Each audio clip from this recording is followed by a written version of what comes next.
Film dibuka dengan adegan sebuah kereta cepat yang melaju hingga 500 km per jam menuju sebuah stasiun. Pada saat yang bersamaan, seorang pembunuh bayaran bernama Henry terlihat berada di atas sebuah bukit menunggu kereta tersebut melintas, di mana di dalam kereta itu terdapat seseorang yang menjadi target incarannya.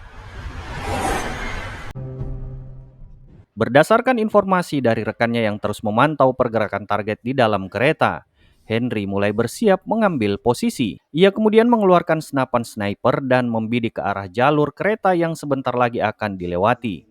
Ketika kereta mendekati terowongan, Henry menarik pelatuk dan melepaskan tembakan presisi, hingga targetnya tewas seketika. Confirmed. Clear. Go to green. Confirm. Dengan perhitungan waktu yang sangat tepat dan tingkat kesulitan yang hampir mustahil bagi penembak biasa, Henry berhasil mengeksekusi targetnya. Dari jarak sekitar 2 km, ia mampu mengenai sasaran hanya dengan satu tembakan. Sebuah kemampuan yang jelas berada di luar standar akurasi sniper pada umumnya. Setelah kejadian itu, rekannya yang sebelumnya memantau pergerakan target di dalam kereta segera menghampiri Henry. Ia secara terang-terangan mengungkapkan kekagumannya atas keahlian Henry dan berharap bisa diajari cara menembak dengan tingkat akurasi seperti itu. How's your best ever? Probably. Setelah misi ia selesaikan, terlihat Henry menghabiskan waktunya dengan tenang sambil memusnahkan dokumen-dokumen rahasia terkait si target. Dan di saat yang sama, Peter, sang pimpinan operasi, datang untuk memberikan apresiasi atas keberhasilan tugas tersebut. Namun siapa sangka tiba-tiba Henry mengungkapkan niatnya untuk pensiun dari dunia pembunuh bayaran yang seketika membuat Peter merasa terkejut. Ia mengaku sudah kelelahan dan tidak lagi sanggup menanggung beban batin akibat 72 nyawa yang telah ia eksekusi selama menjalani pekerjaannya. 72 kills, Del. Like I trust you.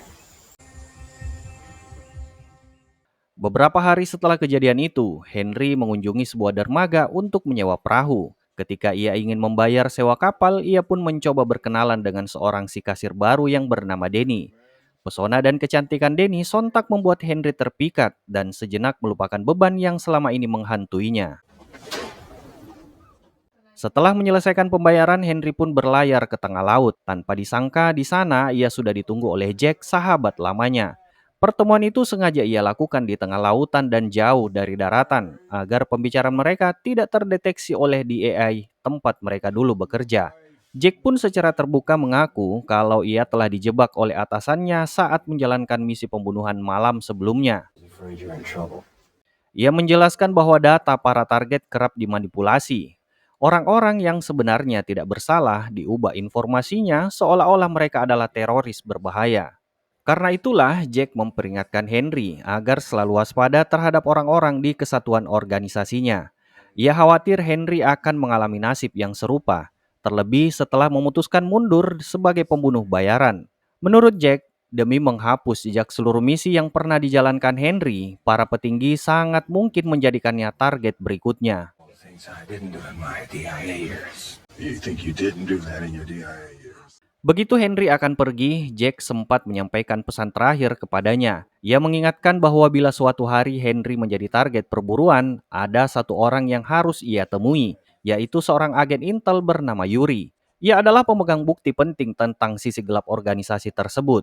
Dan di waktu yang sama, ternyata percakapan mereka sudah berada dalam pantauan dua petinggi di AI. Terlihat si agen pria yang bernama Clay dan si agen wanita bernama Janet. Begitu panik, di mana jika Henry sampai mengetahui semua kebohongan organisasi mereka, sudah pasti Henry akan menghabisi mereka berdua. You don't have anyone who can take out Henry Brogan. Di sini Clay sebenarnya telah mengirimkan tim elitnya untuk menghabisi Henry, namun Janet mengatakan biar anak buahnya saja yang menghabisi Henry.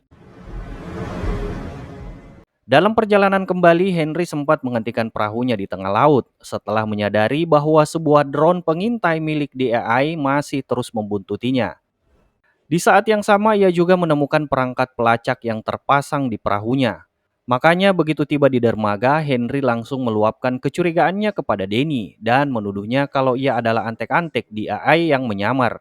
Namun Denny membantah hal itu dan mengatakan kalau ia hanya seorang kasir yang baru bekerja.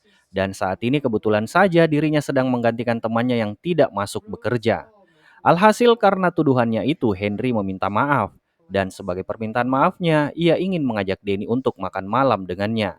I'm probably gonna spend the whole time apologizing. Sunday nights, they have a great band. Singkatnya mereka kembali bertemu di sebuah restoran. Henry datang sambil membawa sebuket bunga dan selembar kertas yang berisi data tentang Denny, yang membuktikan bahwa ia merupakan bagian dari DAI. Terkejut dengan fakta tersebut dan tak lagi punya ruang untuk menyangkal, Denny akhirnya mengakui identitas aslinya sebagai agen DAI. Namun reaksi Henry justru tidak menunjukkan kemarahan ataupun kecurigaan berlebihan, seolah keberadaan Denny sebagai agen tidak lagi menjadi masalah baginya. Dengan sikap santai, Henry memilih melanjutkan pertemuan itu layaknya kencan biasa, di mana keduanya justru saling membuka diri dan berbagi cerita tentang kehidupannya masing-masing. To watch a guy who just wants to retire. Wow, this is adios, Henry. Night toast. Sementara itu adegan berpindah kepada Jack yang tengah santai di kapal kesayangannya.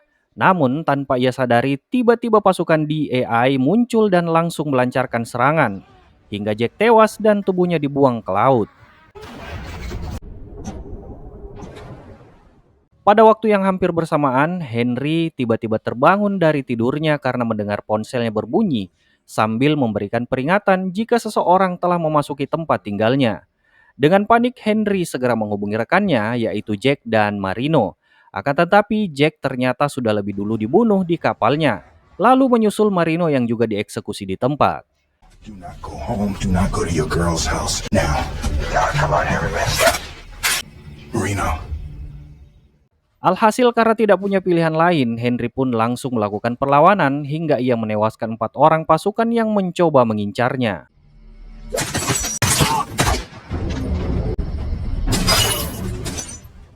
Singkat cerita, Henry segera bergerak menemui Denny karena ia yakin kalau Denny akan menjadi target berikutnya, di mana ia telah mengetahui dan membocorkan rahasia kotor organisasi tersebut. Setelah Henry menjelaskan kronologi yang terjadi, Denny yang tak ingin membuang waktu segera menuju dermaga untuk menyiapkan perahu sebagai jalan kabur. Sementara Henry akan menyusul setelahnya. Akan tetapi sesampainya di dermaga, Denny yang saat itu sibuk mencari kunci perahu, tiba-tiba seorang agen DAI muncul dan yang terjadi.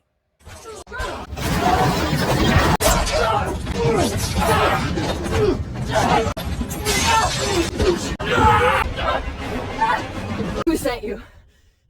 Selesai mengalahkan musuhnya, Denny juga telah berhasil menggali informasi siapa yang terkait mengirim mereka. Dan begitu Denny mengetahui kalau Janet lah yang mengirim mereka, seketika Denny merasa begitu heran. Mengapa pemerintah sampai-sampai memusuhi salah satu pensiunan asasinnya sendiri? Namun di sini Denny sudah tidak peduli lagi dan siap menerima semua konsekuensinya. Untuk itu ia pun memutuskan ikut dengan Henry. Di sisi lain, Janet yang gagal menghabisi Henry kembali menemui Clay. Ia melaporkan kegagalan misi sebelumnya dan meminta agar Clay kembali mengerahkan pasukan elitnya, karena tim yang dikirim sebelumnya telah dilumpuhkan oleh Henry dengan mudah. Setelah mendengar penjelasan Janet, Clay akhirnya menyetujui permintaannya tersebut. I have the perfect asset.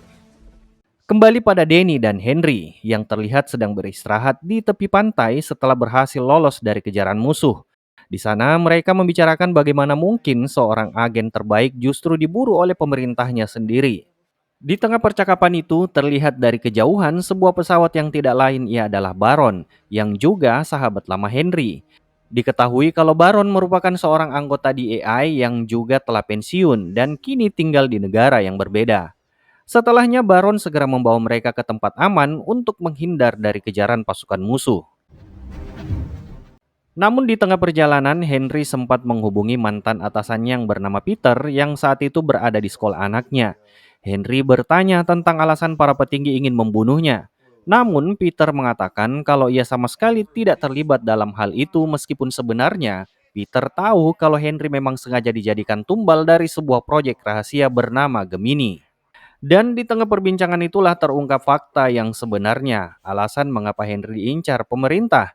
Karena ternyata orang yang ia eksekusi di awal film tadi merupakan seorang ilmuwan pada proyek Gemini, salah satu proyek rahasia yang Janet coba sembunyikan dari Henry. Maka dari itu Peter mengingatkan Henry untuk selalu waspada karena saat ini Clay sudah mengirim pasukan elit untuk membunuhnya.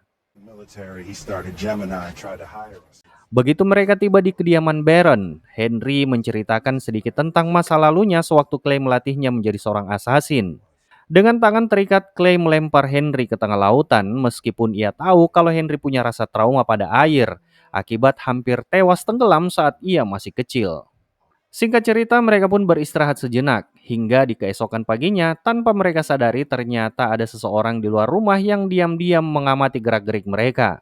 Untuk itu, Henry segera membangunkan Danny sembari ia mengambil senjatanya. Ia memerintahkan Danny untuk segera pergi dan meminta Baron untuk melindunginya. Sementara itu, ia sendiri akan tetap tinggal sebagai pengalih perhatian dengan tujuan menangkap orang yang tengah mengintai mereka.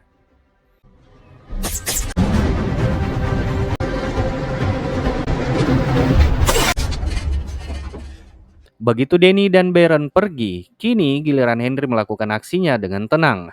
Namun berbeda dari agen sebelumnya, meski seorang diri, agen yang mengincar Henry terlihat begitu lincah saat melakukan pengejaran. Namun meskipun demikian, hal itu tidak masalah bagi Henry karena memang ia masih lebih berpengalaman. Begitu Henry berhasil mendapatkan posisi yang pas untuk melakukan tembakan, ia dibuat kaget oleh wajah musuhnya yang sangat mirip dengannya. Karena penasaran, Henry memutuskan untuk masuk ke sebuah gedung tempat musuhnya bersembunyi. Namun tiba-tiba, di sini Henry sempat bernegosiasi dengan musuhnya dikarenakan ia tidak ingin langsung membunuhnya. Namun ternyata hasilnya tetap nihil. You're gonna leave me no choice. Yeah, you look old. Akibat negosiasi yang buntu, Henry pun berusaha kabur melalui atap gedung. Namun begitu ia menuruni sebuah tangga, ia pun diserang dengan rentetan tembakan oleh musuhnya tersebut. Hingga ia terjatuh ke tanah dan kemudian terjadilah aksi kejar-kejaran antara mereka.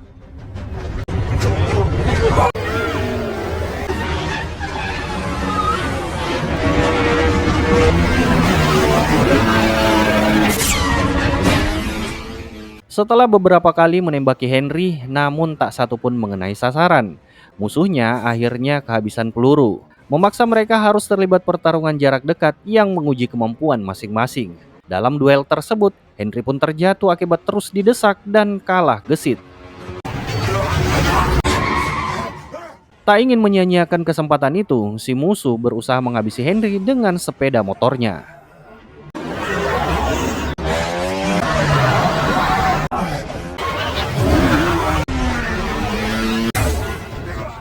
Beruntung saat dirinya sudah terdesak, polisi tiba tepat pada waktunya dan memaksa musuhnya segera kabur dari sana. Terlihat Baron dan Danny juga berada di sana yang juga menyadari kalau musuh Henry kali ini begitu lincah dan berbeda dari musuh sebelumnya. Yang anehnya lagi kalau wajahnya persis Henry sewaktu ia berumur 20 tahun. Singkat cerita, Henry sempat ditangkap oleh kepolisian setempat, namun beruntung ia bisa dibebaskan oleh Danny setelah ia menyamar menjadi salah satu anggota di AI. Tak lama kemudian, Henry pun menceritakan kalau dirinya harus pergi ke Budapest untuk bertemu dengan seseorang. Ia adalah salah satu informan yang diberikan Jack sebelumnya, dan ia berharap bisa menemukan jawaban atas kasus yang ia jalani saat ini. Ketika di dalam perjalanan menuju Budapest, Danny bercerita tentang orang yang kemarin mengejar mereka, yang wajahnya sangat mirip dengan dirinya. Sampai-sampai Danny mengira jika orang itu merupakan anak Henry yang didapat dari hasil hubungan gelap dengan seseorang. Akan tetapi Henry membantah tanggapan tersebut karena kenyataannya yang mengaku tak pernah sekalipun menjalin hubungan asmara dengan wanita. Is it possible that you could? Di tempat lain terlihat anak muda tadi yang bernama Junior yang ternyata ia tinggal serumah dengan Clay. Akibat pertarungannya tadi membuat sebagian tubuh Junior mengalami luka yang cukup parah. Sewaktu Clay mengobati lukanya, Junior pun mulai bertanya siapa orang yang ia hadapi tadi. Selama ia menjalankan misinya, baru kali ini Junior dibuat kewalahan oleh musuhnya. Belum lagi semua gerakannya seolah mirip seperti dirinya. Clay pun menjawab kalau Henry hanyalah seorang teroris berbahaya yang bisa mengancam pemerintah sedangkan dirinya jauh lebih hebat dari Henry.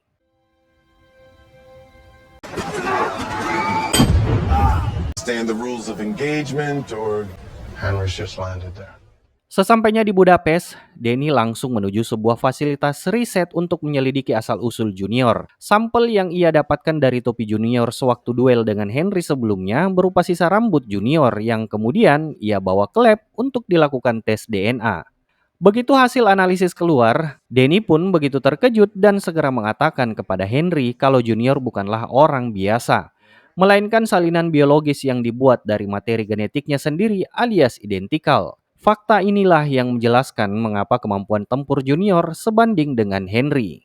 They thought I'd made a mistake that I'd given him samples of the same. He is you. Identical. Tak lama kemudian, siang itu Henry dan rekannya menemui Yuri, orang yang tempo hari direkomendasikan oleh Jack sebelum ia tewas. Dalam pertemuan itu, Yuri menceritakan alasan mengapa Henry terus dikejar oleh kelompok DEI. Ia menjelaskan bahwa dulu di tahun 95, Clay pernah bekerja sama dengan seorang ilmuwan jenius yang akhirnya ia harus tewas di tangan Henry. Namun sebelum kematiannya, ia berhasil membuat cloning seekor domba. Dan barulah kemudian di tahun 96 ia mengambil sampel DNA Henry hingga menciptakan Junior yang kemudian dibesarkan oleh Clay. How the hell do you know about that? Seiring waktu, Clay dan si ilmuwan terus mengembangkan penelitiannya dan berhasil membuat cloning manusia. Namun keduanya sempat berselisih hebat hingga sang ilmuwan memutuskan hubungan kerja dengan pihak DEI dan ingin kembali ke Rusia melakukan penelitiannya secara mandiri. Meski memiliki tujuan awal yang serupa, ambisi mereka ternyata sangat berbeda. Di satu sisi, sang ilmuwan ingin menciptakan cloning manusia yang jenius, cerdas, dan memiliki insting sosial yang baik. Namun tidak bagi Clay yang malah menginginkan ciptaan manusia cloning dengan fisik yang kuat, cerdas namun antisosial yang memang diciptakan untuk menjadi mesin pembunuh. Nah karena itulah setelah cloning Henry berhasil diciptakan, Clay menganggap Henry yang asli sudah tidak lagi dibutuhkan dan memutuskan untuk disingkirkan. I'm a big fan. What can I say? Sebenarnya Henry bisa saja menghabisi Junior dengan mudah. Namun di satu sisi ia menganggap kalau Junior tidak ada bedanya dengan dirinya sendiri karena masih merupakan mutasi DNA-nya.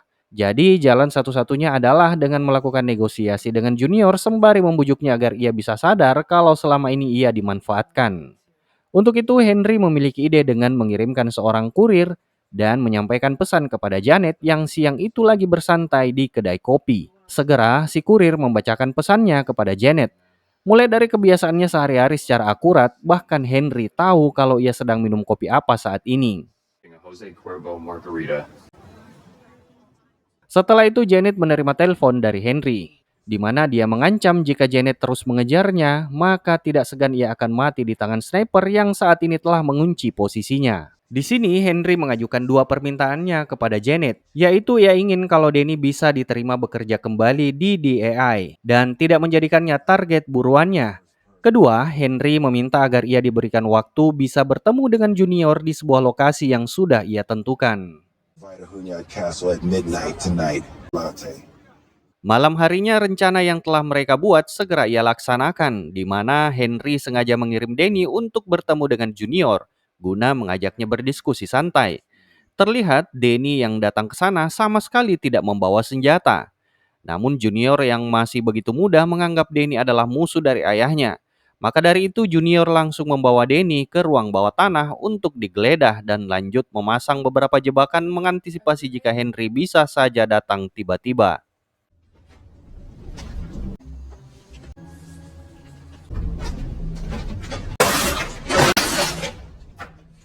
Pada momen itulah Denny perlahan berusaha menjelaskan secara detail kepada Junior.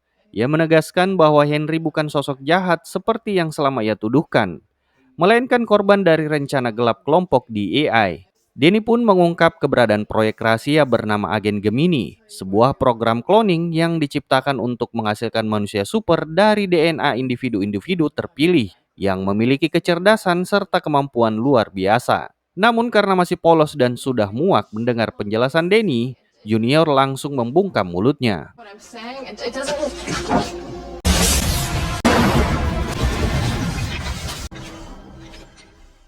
Setelah berhasil membebaskan Denny, Henry meminta Junior untuk berhenti melawan dan mau mendengarkan penjelasannya. Ia kemudian berbicara terus terang dan mengungkapkan kalau Junior adalah hasil cloning yang diciptakan dari DNA miliknya sekitar 25 tahun lalu.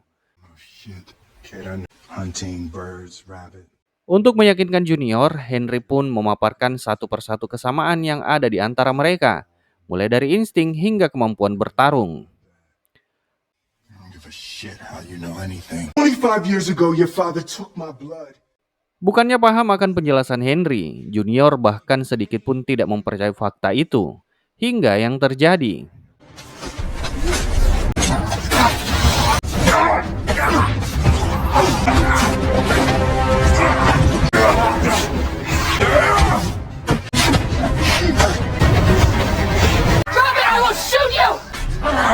No, you won't.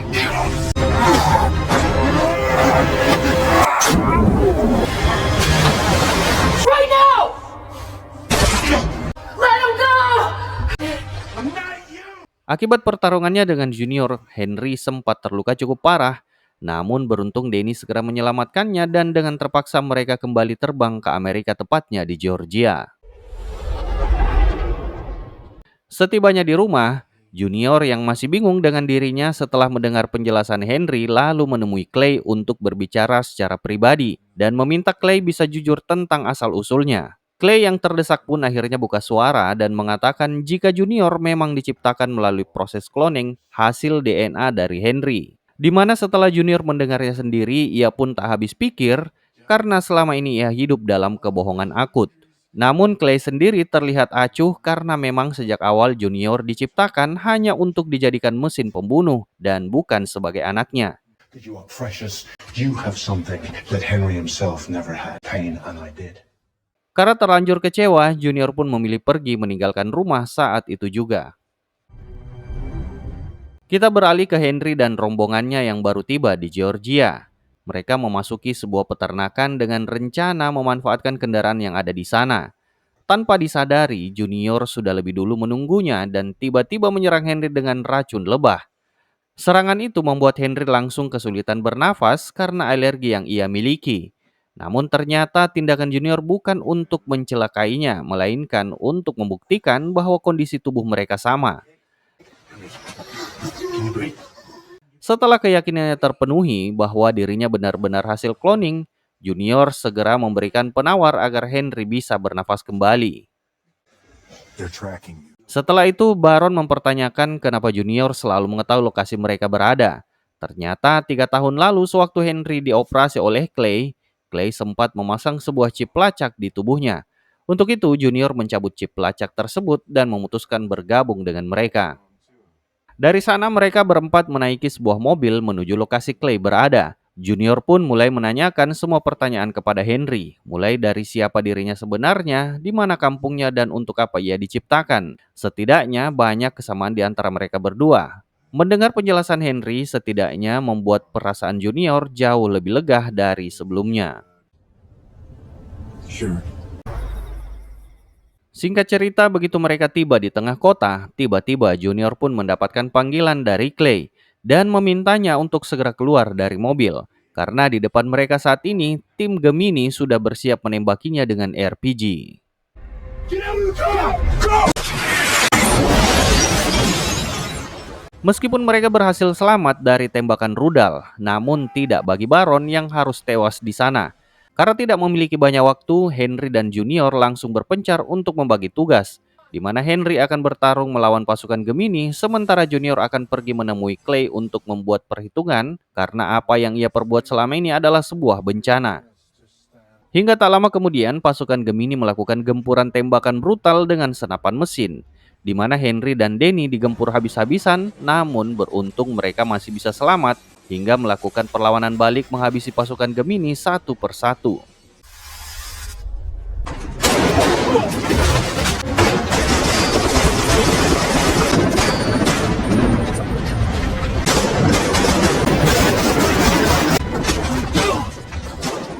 Adegan kembali ke Junior yang berhadapan dengan ayahnya, meskipun sempat berdebat, namun Clay sama sekali tidak peduli dengan kondisi Junior. Meskipun dengan kekerasan sekalipun, Junior hampir saja tewas dicekik oleh Clay yang sudah ia anggap sebagai ayahnya. I am coming! Don't listen! Di sisi lain, Henry dan Danny yang terus melakukan serangan kepada pasukan Gemini sempat terpojok karena Danny akhirnya terkena tembakan. Untuk itu mereka memasuki sebuah toko untuk berlindung sementara waktu. Namun begitu Henry melihat senjatanya, ia pun juga sudah kehabisan peluru.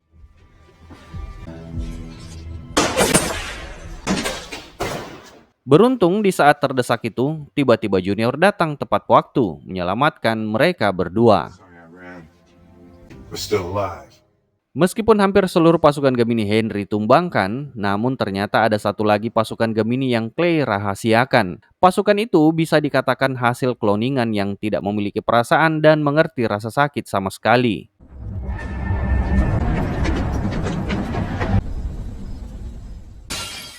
Mereka bertiga hampir saja dikalahkan oleh pasukan ini. Ia begitu lincah, gesit dan lebihnya lagi ia menggunakan kostum anti peluru sehingga membuatnya sulit untuk dikalahkan. Beruntung Danny berhasil menghalau pasukan Gemini tersebut dengan tembakan dan meledakkan sebuah tabung gas. Meskipun begitu tetap saja pasukan tersebut belum tewas, hingga Junior menghalaunya dengan tembakan shotgun berulang kali yang membuatnya tumbang seketika. Tapi yang membuat mereka terkejut adalah begitu membuka topeng si agen Gemini itu. Ternyata ia adalah hasil kloningan Junior dan bisa dibilang ia adalah the next Junior. Don't you feel pain? Beberapa waktu setelah kejadian itu, Clay muncul dan mengajak mereka berbincang. Ia pun menjelaskan motifnya membuat kloningan Henry pada tahun 96. Di masa ketika Henry masih berada di bawah komandonya, Clay terinspirasi oleh kemampuan luar biasa Henry dan membayangkan sebuah tim yang seluruh anggotanya memiliki kekuatan serupa. Ia yakin tim dengan kemampuan seperti itu akan menjadi pasukan yang mustahil dikalahkan. Selain itu, Clay beranggapan bahwa warga tidak perlu lagi kehilangan anggota keluarga mereka setiap kali perang terjadi. Namun, Clay lupa bahwa hasil cloning tersebut tetaplah manusia, yang suatu saat bisa menimbulkan dampak besar di kemudian hari. Mendengar penjelasan itu, Junior merasa sangat tersakiti hingga bersiap menembak Clay. Tetapi tindakannya segera dicegah oleh Henry. You don't want those ghosts.